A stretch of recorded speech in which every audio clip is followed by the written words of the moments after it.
नमस्कार दोस्तों, स्वागत है आपका अपने ज्ञान से प्रकाश चैनल में। जिसके पास भगवान में विश्वास, भगवान में श्रद्धा और भगवत भजन रूपी परम धन है, वही सच्ची धनी है। इसी धन से नित्य शांति, नित्य सुख और नित्य तृप्ति मिलती है। तुम जिस संपत्ति को संपत्ति और जिस धन को धन मान रहे हो, वो तो वस्तुतः अभाव तथा गरीबी को बढ़ाने वाली चीज है। उसकी अप्राप्ति में भी अभाव तथा गरीबी है और प्राप्ति में तो विशेष अभाव तथा दारिद्र्य का अनुभव होता ही है। सच्ची संपत्ति तथा सच्चा धन वही है जिसके मिलने पर अभाव का नाश हो जाए। जिसकी प्राप्ति से अभाव बढ़े, वो धन संपत्ति कैसी? संसार के भोग पदार्थ रूपी धन संपत्ति की जितनी प्राप्ति होती है, उतनी ही उनको अधिक पाने की कामना बढ़ती है, और जिसकी जितनी अधिक कामना है, उसको उतना ही अधिक अभाव सिद्ध है। अभाव की अनुभूति ही गरीबी का प्रत्यक्ष लक्षण है। जिसके पास संतोष है, जिसको किसी भी वस्तु का अभाव कभी क्षुब्ध नहीं करता, वो संसार की दृष्टि में अकिंचन होते हुए भी परम शांति तथा सुख का अनुभव करता है।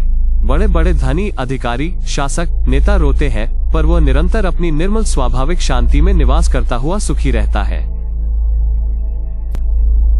अभाव के अभाव की या सहज संतोष की स्थिति भगवान में विश्वास, भगवान में श्रद्धा और भगवत भजन के बिना कदापि नहीं प्राप्त होती।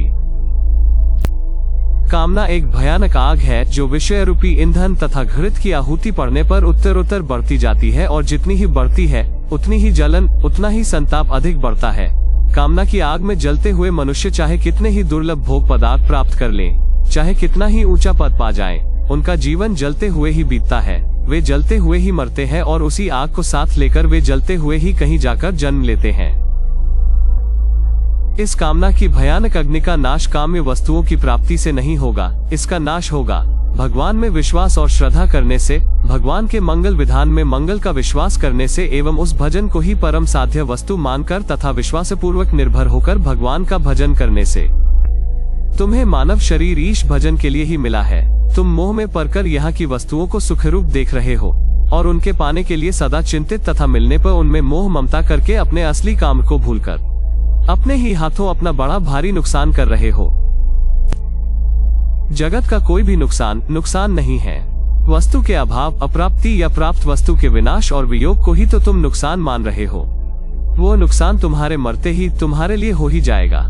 तुम चाहे कितनी भी मूल्यवान और अगणित वस्तुओं के स्वामी हो, मरने पर तुम्हारा उनसे वियोग हो ही जाएगा। वे तुम्हारे हाथ से निकल ही जाएंगी। अतएव उनका नुकसान कोई नुकसान नहीं है। नुकसान तो असली यह है कि तुम्हारा मानव जीवन अपने उद्देश्य को सिद्ध किए बिना व्यर्थ चला गया, और उस उद्देश्य की सिद्धि होगी संसार के पदार्थों की मोह ममता छोड़कर भगवान में विश्वास करने, भगवान में श्रद्धा करने और भगवान का भजन करने से ही।